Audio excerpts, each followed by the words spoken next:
Então, vamos falar um pouquinho agora sobre celulose e papel, né? Nosso próximo produto de interesse. Então, a extração de celulose, né, das fibras de celulose para utilização de papel, ela é muito antiga, ela foi descoberta há muito tempo atrás. Então, os primeiros registros que a gente tem de produção de papel a partir da celulose das plantas, ela é lá do Egito, mais de 4.000 anos atrás, e a planta que eles utilizavam para fazer o papiro é justamente a planta de papiro, o nome dela é papiro, Cyperus papyrus, que pertence à família Cyperaceae, a mesma família, por exemplo, da tiririca. É uma monocotiledônea que é de ambiente aquático, então ela crescia lá na beira do Nilo, e era utilizada, então, principalmente as folhas, né, dessa planta para fazer o papiro. Então, ela era uma produção totalmente artesanal, claro, né, 4.000 anos atrás. Então, só para lembrar que celulose que é essa que a gente está extraindo para produzir o papel? É o componente das paredes celulares das células vegetais. Então, todas as plantas têm celulose, todas elas têm.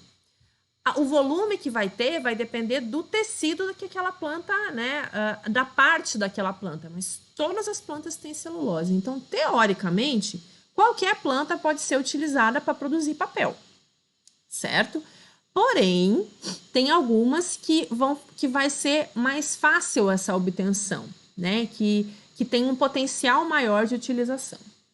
Ao longo do tempo, então, se utilizou vários tipos de planta. Então, se tem registro de algumas plantas lá da China, outras do Japão. Então, diversas civilizações fizeram, né, o início, né, dessa utilização de formar um papel a partir da extração de celulose de alguma planta específica ou de mais de uma.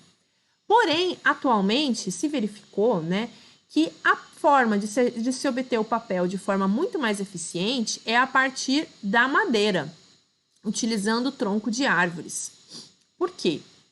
Porque o lenho, ele tem um volume de celulose muito maior, é muito grande, né, a quantidade de celulose que tem nas paredes celulares que formam o lenho é muito maior do que o volume de celulose de folhas, por exemplo.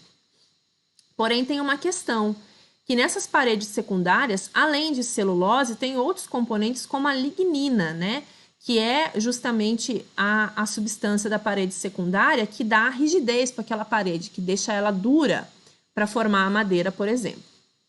Então, a partir de processos industriais, se conseguiu de forma muito eficiente separar as duas, então, tirar a lignina da celulose, e aí é que deu o pulo do gato para se obter uma quantidade muito grande de celulose a partir, então, da madeira, sem estar contaminada pela lignina. Certo? E dessa forma, então, se obtém papéis de maior qualidade, né? Porque quanto mais fino é esse processo de extração, a gente tem o papel, então, mais macio, porém firme, como é o papel que a gente conhece hoje, tá? Então, no mundo, a planta mais utilizada para a extração de celulose é o pinheiro, o Pinus, tá? Então, pinheiros do gênero Pinus.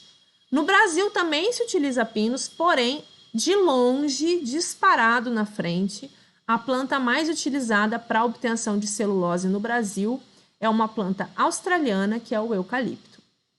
Então, é importante aqui a gente frisar que esse produto, né, a celulose, ele é um produto de muita importância econômica para o Brasil, certo? Nós somos o segundo maior produtor de celulose do mundo. Esse dado especificamente de quantidades aqui é de 2018, mas em 2019 a gente continua sendo o maior e 2020 provavelmente também, porque inclusive aumentou um pouco esse volume aqui de toneladas na produção no ano de 2019. Então, a gente tem uma importância mundial aí para a indústria de celulose muito grande. Não necessariamente do papel. A gente produz a celulose e distribui ela para o mundo e aí, a partir dessa matéria-prima, celulose, ela é utilizada para a produção de papel. Então, vamos falar um pouco do eucalipto, né? Que é essa planta que aqui no Brasil é utilizada para a produção de celulose. Então, o gênero Eucalyptus, ele é originário da Austrália, pertence aí à família das mirtáceas, né? A família Myrtaceae. E ele é um gênero muito grande, tem mais de 700 espécies no seu ambiente natural. E ele se adaptou muito bem para o cultivo plantio aqui no Brasil. Então, ela é uma árvore. Por que se utiliza o eucalipto especificamente, né? E o uso dele não é só para celulose. Então, ele foi introduzido aqui no Brasil lá na década de 1860. Então, ele já vem sendo cultivado aqui há muito tempo. E o objetivo dele inicialmente não era para a extração de celulose, sim para moirões de trilhos de trem. Mas o uso dele vem sendo utilizado como fonte de carvão para a indústria, como madeira também, né, como madeira útil, para a extração de óleos essenciais das folhas para a indústria farmacêutica e também indústria não só farmacêutica, como também para dar o cheiro de eucalipto para produto de limpeza, por exemplo. Então, ele tem diversas finalidades. Mas por que a gente usa tanto o eucalipto especificamente? Ele é uma árvore que cresce muito rápido. E aqui no Brasil, essas condições de crescimento para ele foram muito favoráveis.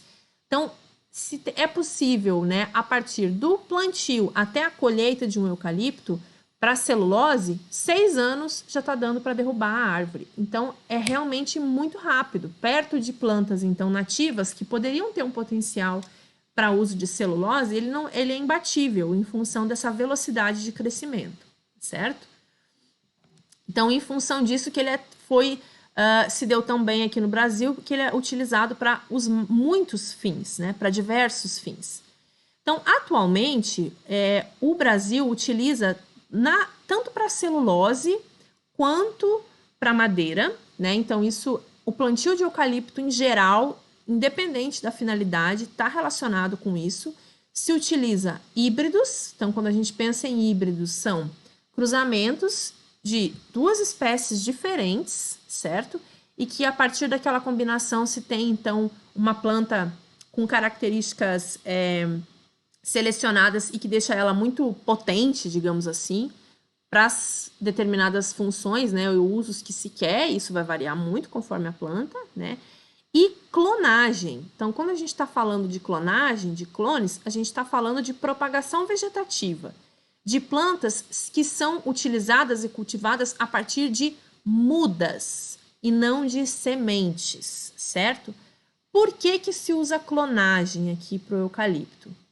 Para se ter uniformidade dos plantios. Então, se quer árvores que sejam muito compridas, que tenham poucas ramificações laterais, porque isso dificulta todo o processo industrial para que ela é utilizada, né? Então, que crescem rápido, que tem mais ou menos a mesma altura. Então, quando a gente pensa, né, numa floresta de eucalipto, na verdade é uma lavoura de monocultivo em que todas as plantas são meio iguais, são idênticas, porque são clones, né? Então, são todas iguais geneticamente, e isso vai fazer com que elas fiquem prontas todas na mesma época, né? Então tenha uma uniformidade, o que para os tratos culturais, assim como um monocultivo, facilita. Porém, a gente tem sempre o revés, né? A parte ruim dos monocultivos, que é a propagação de doenças, né? Que é justamente um dos grandes problemas, né, desses clones híbridos de eucalipto, é justamente a propagação de doenças, né? Tem vários deles que têm uma série de problemas com doenças fúngicas, principalmente. Então, vamos falar um pouquinho das características do eucalipto. A família Myrtaceae, ela é bem característica de ter esses troncos que descamam, né? A periderme dele vai soltando a casca e vai se renovando. Então, isso é uma característica bem importante da família especificamente, que identifica, né, todos os eucaliptos vão apresentar essa característica.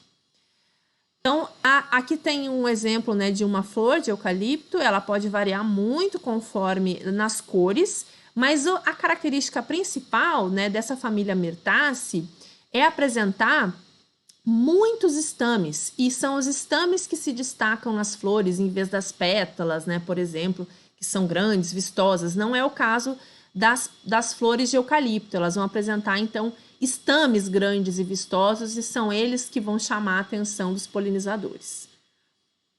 eles apresentam, então, frutos secos muito pequenos, na forma de cápsula, e sementes minúsculas, que parecem a poeirinha. Não tem foto aqui das sementes, mas são sementes muito pequenas mesmo, certo? E uma característica importante aqui, que é bem comum nos eucaliptos, no gênero do eucalipto, é apresentar dimorfismo foliar, que é as folhas mais velhas terem um formato diferente das folhas mais jovens. Então, isso varia muito conforme a espécie, mas elas podem apresentar, então, as folhas mais jovens serem menores, né? Então, as folhas que estão na base da copa, né, serem menorzinhas, com um formato mais arredondado, e as folhas mais antigas serem mais com formato mais lanceolado. Então, isso varia um pouco conforme a espécie, mas ter essa distinção entre folhas jovens e folhas mais velhas é muito comum dentro do gênero. Então, só para frisar mais uma outra questão sobre o eucalipto, ela é uma planta, como eu citei, de crescimento muito rápido, né, extremamente rápido, e isso faz com que ela tenha conquistado, digamos assim, o Brasil para a sua utilização. Porém, a gente sempre deve lembrar que quando a gente pensa em um cultivo, né, de uma árvore, em monocultivo, seja ela de uma árvore ou de uma planta, o que a gente está tendo ali é uma plantação, não é uma floresta. Apesar de ter pessoas que insistem em chamar uma lavoura de eucalipto de uma floresta de eucalipto. Não é exatamente uma floresta, porque a gente está plantando ela e não é assim, dessa forma, sozinho, que o eucalipto ocorre no seu ambiente natural lá na Austrália. Então, a gente não está só mimetizando uma floresta de eucalipto, a gente está fazendo um cultivo de eucalipto para um determinado fim, como, por exemplo, para produzir celulose ou obter madeira e assim por diante, né? Os mais diversos fins, certo? Então, para falar do eucalipto era isso, vai ter mais alguns vídeos aí sobre essa planta e, de novo, a gente vai acabar mencionando ele quando a gente falar da madeira, porque ele também tem uma importância grande aí para a madeira, ok?